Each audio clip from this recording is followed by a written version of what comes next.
NC State basketball had a very big week ahead of them coming into tonight. A 40-point dominant win over the Flames. Liberty Bibberty, we found some confidence.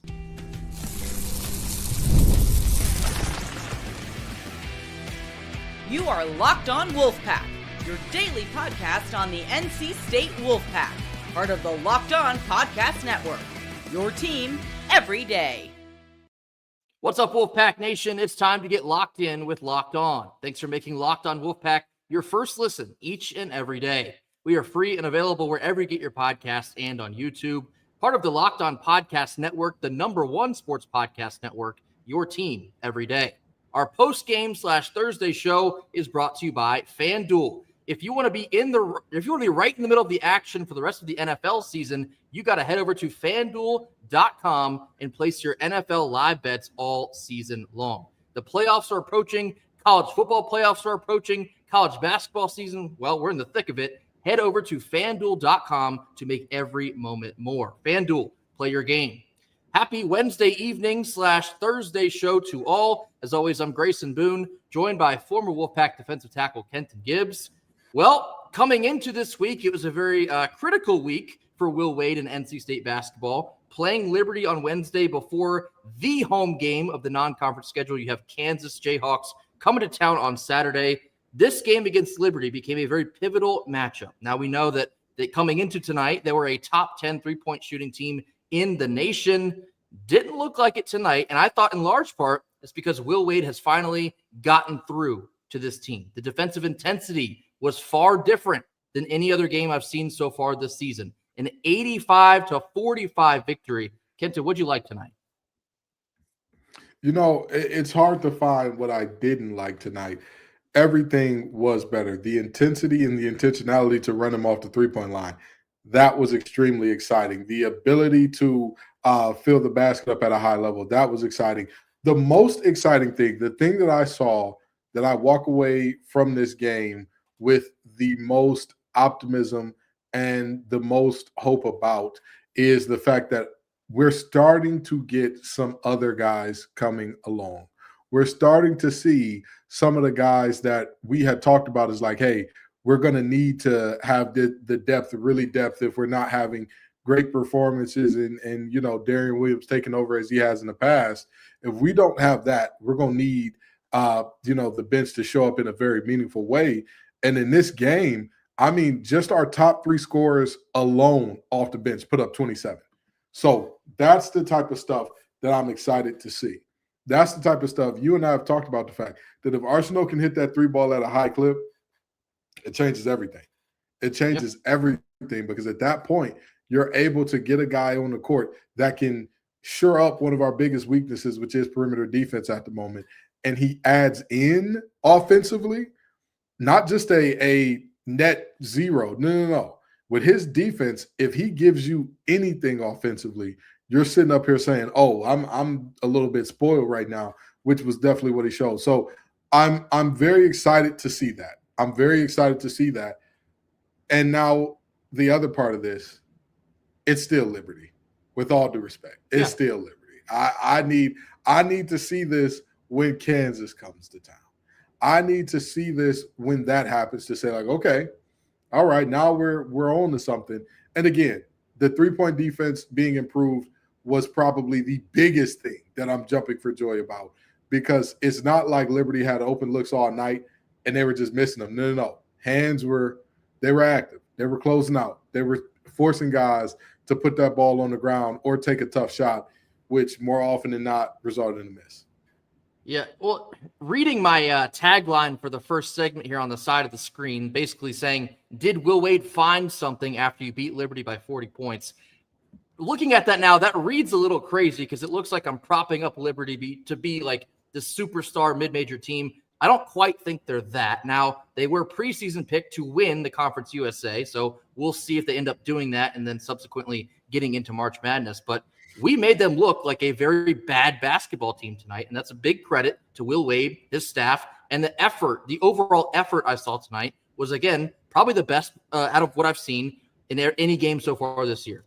The closeouts, getting out to the perimeter on a top 10 three-point shooting team, was excellent tonight. You forced Liberty to look uncomfortable for all 40 minutes, and that was going to be the biggest key into this. A team like that, if you allow them to find a rhythm early, they could even bury you early, or they'll keep themselves in the game if you squeak out a lead. We had our foot on their neck from the word go tonight. Kenton, you want to take a guess? How many minutes and how many seconds did NC State trail in this game? What was it like? But I believe they scored the first basket. Was it 20 seconds? Close. It's 0. Liberty did not lead for one single second of this game. That's the type of effort that we wanted out of this squad. This is the type of basketball team we looked like tonight that we thought we'd be getting from the very beginning. And so back to my tagline on the side of the screen, did Will Wade find something? I'm kind of calling into some of his comments that he made, saying that he was going to perform a hostile takeover of this team in the way they're orchestrating their practice and preparing for games, because he's not seeing the edge that he wants to play with. I saw that Matt Abel played the game tonight with a black eye. I don't know if Will Wade flew in Draymond Green to run practice. Maybe that's what happened to Matt Abel's eye. But whatever he got through to them, clearly you saw a different version of this basketball team tonight. The intensity on both ends of the floor, offensive and defensive, it was there. And not just from only Terrence Arsenault or only Quadir Copeland. Everyone that was on the court looked like they had a supercharged Energizer Bunny battery shoved up where. They looked like they wanted this game, possibly like worse. They wanted it more than any game we've played so far. And that's a great sign, especially considering who you do have to host coming up this weekend, and that is Kansas. So tonight, a 40-point victory, of which you never trailed a single second. I thought they looked pretty good. Yeah, and at the end of the day, I'm never going to sit here and say a win, especially a dominating win, is not good. It's not good enough. I mean, at the end of the day, had NC State not scored a single point in the second half, the game would have went to overtime. Like that's how prolific this game got off to in terms of the start for NC State. Now, with that being said, this game did not leave me with any lingering concerns, which is very exciting for me. That I walked away from this game, and even if I tried to critique something, I struggle to find it. I really and truly do. Everything was better. Everything was more intense this game. So even if you were to say, well, how does this translate to playing Kansas? At the end of the day, what about energy doesn't translate? What about active hands and good closeouts does not translate? What about a team? And this is crazy to think about, because one of the many reasons that Liberty is so good at their three-point percentage is because they are normally a team that is going to run you out of the gym. They are a team that is, as soon as that ball comes off the rim, they're wanting to run. And yet we demolished, and when I say demolished, I mean we demolished them in points in the paint, 42-24, and in fast break points tied up at 8 apiece, which it felt like more for NC State, but you get what I'm saying here.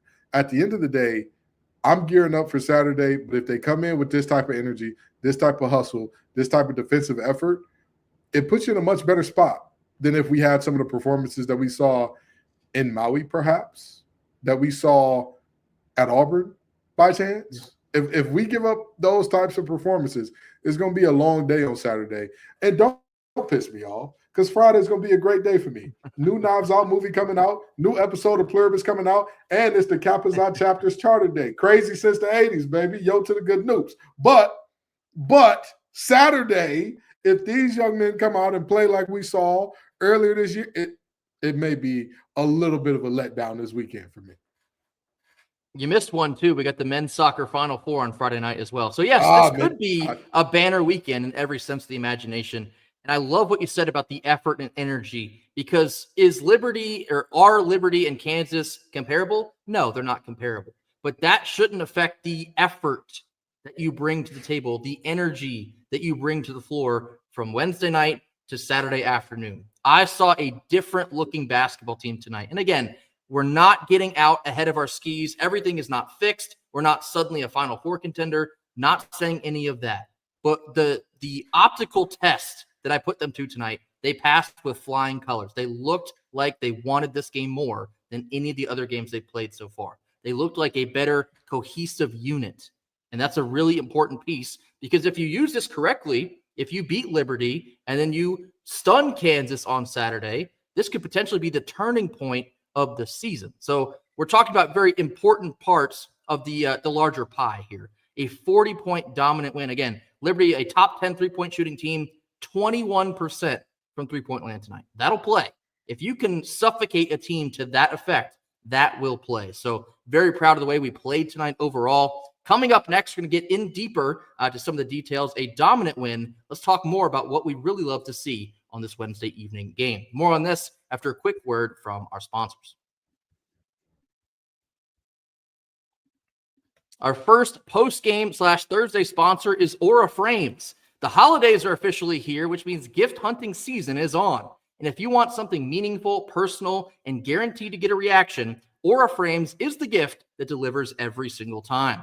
It's not just something you wrap, it's a way to share all of your memories. Because Aura isn't your average picture frame. You can preload the frame with photos before you even gift it, so when they plug it in, the memories are already there.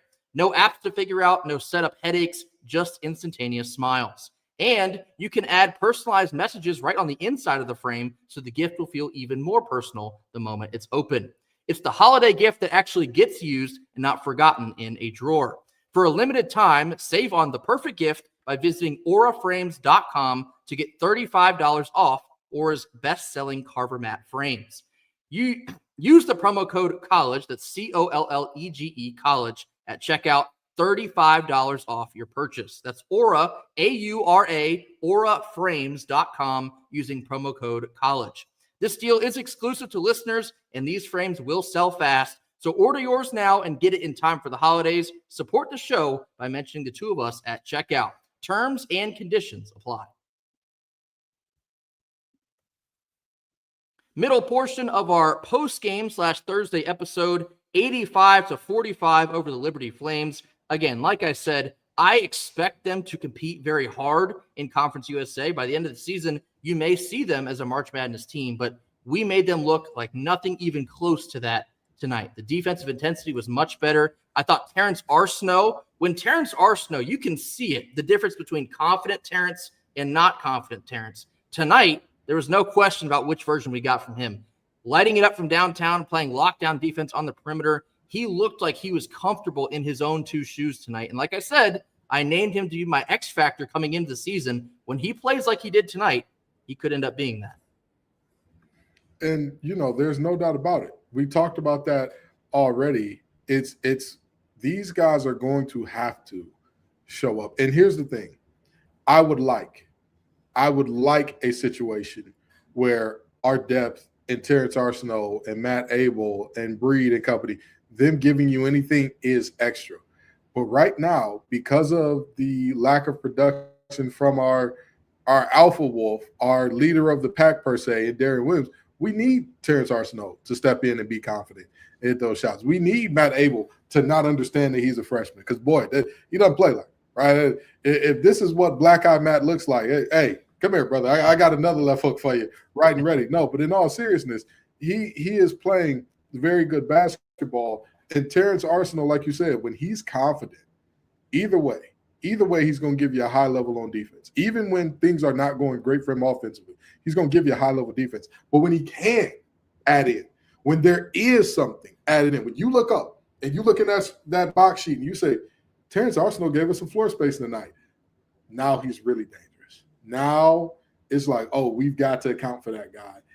He's not – you can wave him off and say, oh, he's self-checked, we'll let him take that shot. But if he's shooting, 35% from deeper or whatever the case may be, I believe tonight it was about 40. When he's shooting like that, that's trouble. That spells out a big, big problem for defenses. And it was 67% from deep tonight. If he shoots like that, teams are going to need to definitely put something out there, put somebody out there on him, which, again, it frees up everything else. So Arsenault, great job tonight. Like you said, Grayson, he's an X factor. If that shot is falling, this team becomes exponentially more dangerous. And another thing on Darian Williams, because he only finished with 9 points. He did have 8 rebounds, though, and that's another way to contribute, even when, you're not lighting up the scoreboard. But 18 minutes tonight, and I could kind of tell, once the game started to get away from Liberty, there was a little bit of I wouldn't say hitting of the brakes, but we did ease off the gas pedal just a smidge. I mean, Darian Williams really didn't even play, felt like the majority of that second half. So whatever the lingering shoulder issue is or is not, I think there was a concerted effort to not exactly overexert him in this game tonight, especially when you do have Kansas coming up on Saturday. So that is what it is. Now, when Saturday rolls around, we do need that alpha wolf version of Darian Williams. He has to be the bus driver in a game like that one. Games like that, in fact, that's the reason we paid you to come here, brother.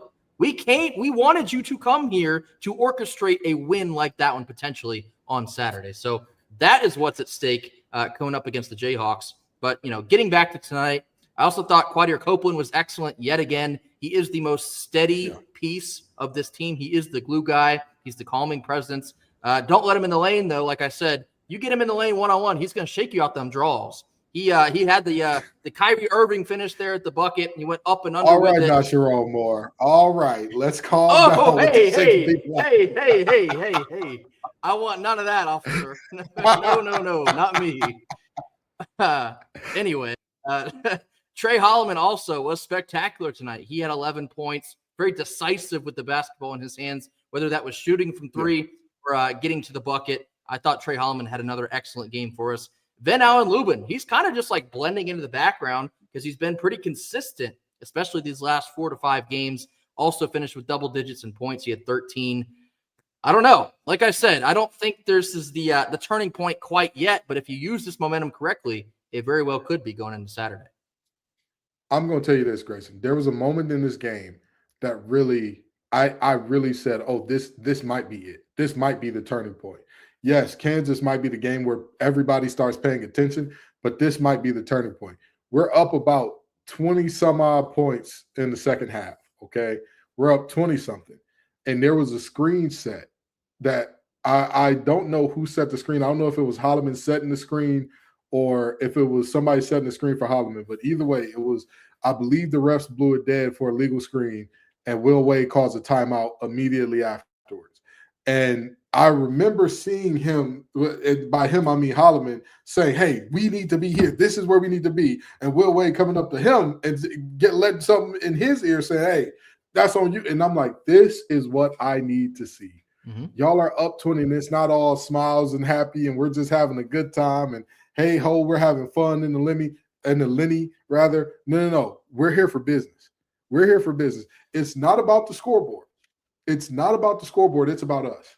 When you put in those good habits, I tell people all the time, anybody who's heard me talk about, a lot of the major things that are happening around college sports, college football in particular, I talk about loser not infecting a culture. Well, winning also infects a culture and spreads.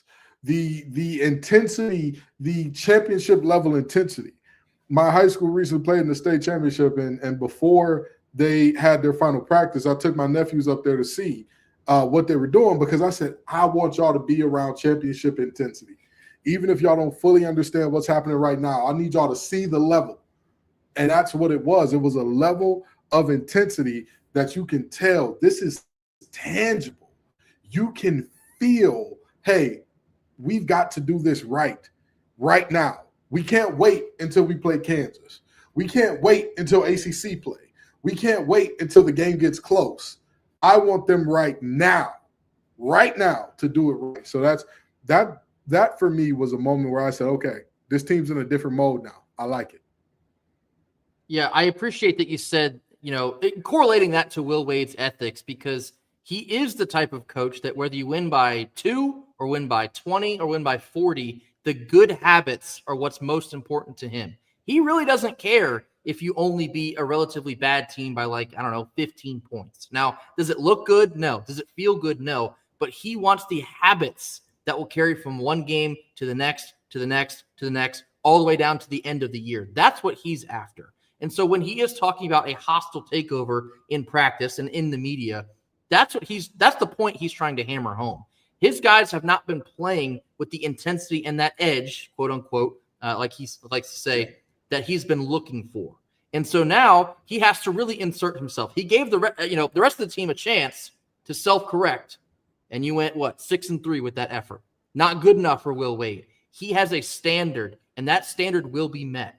The rest of the coaching staff is cut from the very same cloth. There will be a standard tonight, tomorrow, and every game that Will Wade coaches for NC State going forward. There will be a standard. And so when I talk about the confidence in Will Wade as a head coach, that's where that's coming from for me. Because we have not had, and I'm not slinging mud at anyone else that we've had coaching us, it hasn't been the same type of work there. You know what I'm saying? Like it's never felt like it does right now. There's never been a tenacity behind the coaching and the adjustments and the intensity and the standard of which we're going to hold ourselves and this program to what it feels like currently. And again, this sounds like stepping on my soapbox after just beating Liberty by 40. We have far more important games to play, but I saw something different tonight that I hadn't seen in the other 9 games we played so far. So if you bottle that up, you translate it to Saturday, and you play Kansas down to the wire and you take that win, people will start noticing you again. And that's not what matters. The winning and the consistency is what matters. Will Wade will make sure that point does stay on top in front of the rest of the team. At the end of the day, the winning product is a result of the proper process. The winning product is not a result of we're more talented than everybody else and we're going to go out there and beat up on a bunch of nobodies because we're more talented than them. It's possible to live like that, but living like that, it'll have you up, it'll have you down, it'll have you all around. It may have you on a good run, may have you on a bad run, may have you wherever. Championships are built by this process is our process, and this is how we run our show. This is from dusk till dawn against the number 1 team, against the number 434 team, against Kentucky, against Wayne County Community College, against UNCP, against Florida, against Louisville, against Duke, against whoever. We are who we are. That's where championships are built. That's how championship teams, that's the cloth that they're made from. And Will Wade is showing that cloth. Absolutely. And the line here from Shannon at the bottom of the screen says, you can't get momentum for Kansas if you don't beat Liberty, because that was not a foregone conclusion either. A lot of people had a lot of worry, and I wouldn't say I was not worried, but again, you have to respect the team that lights it up from downtown like they did. But the clamps that we put on them tonight, not saying that they didn't have open looks because they did, but they missed a lot of them. Again, 21% from downtown. Some of that is sheer luck, but a lot of that was the defensive pressure that we put on them. Again, much better tonight than what I've seen these last couple games. So again, if you correlate that, to this coming game on Saturday, you might have something. Kansas has far more talent than maybe anyone we've played so far. Actually, I think that's a true statement. Far more talent than anyone we've played so far, but they're beatable. Anyone can beat them if you play your style of basketball, you hold your standards, you put up more effort than anyone else. If you want this game more than Kansas on Saturday, you're going to give yourself a shot. So, liked what we saw tonight, 40-point dominant win over the Liberty Flames. Let's see what we got against a bigger boy here coming on Saturday, the Kansas Jayhawks. Coming up next, we can get into another ad read, and on the other side of that, Pac football had a very small headline today, a canceled home and home with Georgia. Are they scared? Are we scared? What's the real story here? We'll get into this after a quick word from our sponsors. Our second post-game / Thursday sponsor is FanDuel. NFL Sundays move fast. In fact, I can't believe how fast they've been moving. One big play and suddenly everything feels different. That's what makes live betting with FanDuel that much more exciting. You're not just watching the game, you're reacting to it in real time. With FanDuel, you can place bets as the action unfolds, every drive, every momentum shift, every highlight moment. Live betting is at its best when that game starts to shift. A wide receiver gets hot, a defense tightens up, or the momentum will flip after a turnover. FanDuel will let you jump into the action at that very moment. They have live spreads and money lines that adjust instantly, player props that update as guys heat up, and you can bet next touchdown scores, drive results, totals, and more. It keeps you locked into every snap, every drive, and every possibility. So if you want to be right in the action for the rest of the NFL season, visit FanDuel.com and you can place your NFL live bets for the rest of the season. FanDuel, the game moves fast, but so can you. Last couple minutes of our post-game/Thursday show.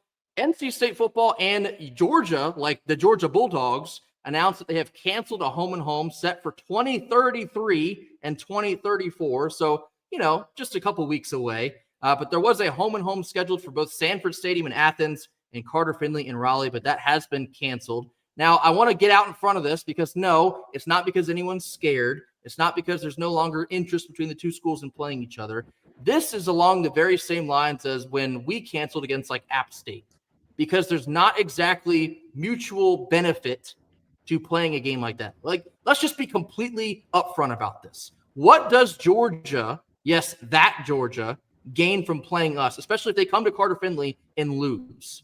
We might obliterate their season if that happens. Kirby Smart, you don't want to see Kirby Smart don't want to see us when the lights go down at Carter Finley after sunset. I can promise you that. But no, if Georgia comes to Carter Finley and they lose, their season might go up in flames. If we go to Athens and get dominated, which maybe we all expect to happen anyway, there's no benefit there. And so that's why you're seeing this cancellation.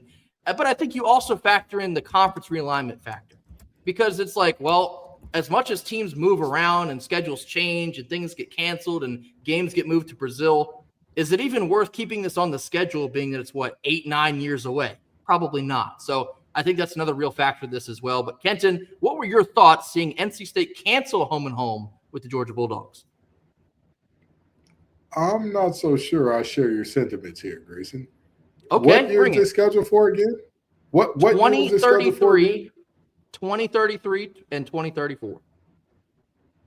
That is 8 to 9 years away. Yeah. You're going to tell me that we know what the college football landscape will look like 8 to 9 years from now?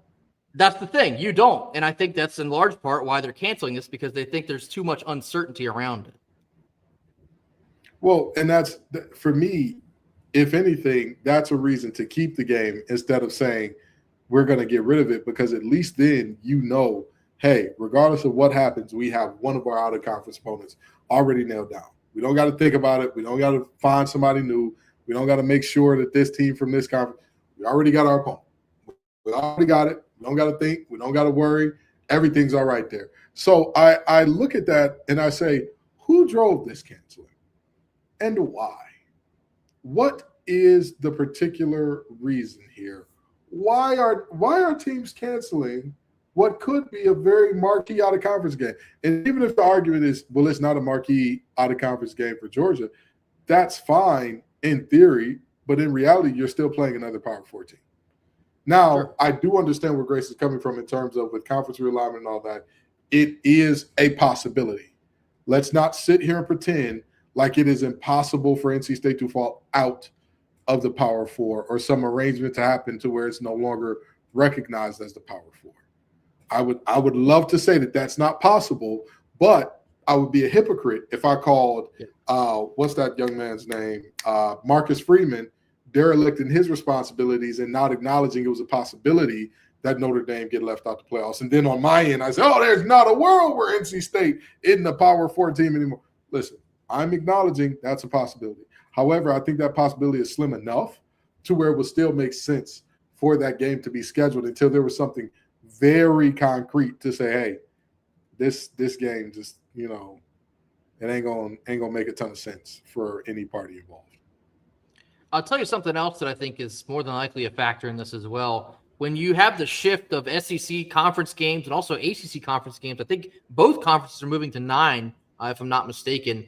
You're going to see less of these quote-unquote marquee out-of-conference games, because it's kind of like the Texas syndrome from what you're seeing this year. They opened the season playing Ohio State. The reason you put that on your schedule is to win that game and hopefully pad your resume at the end of the year. Problem is they lost the game, which for some reason no one's talking about because Texas just wants to cry about it, like Notre Dame.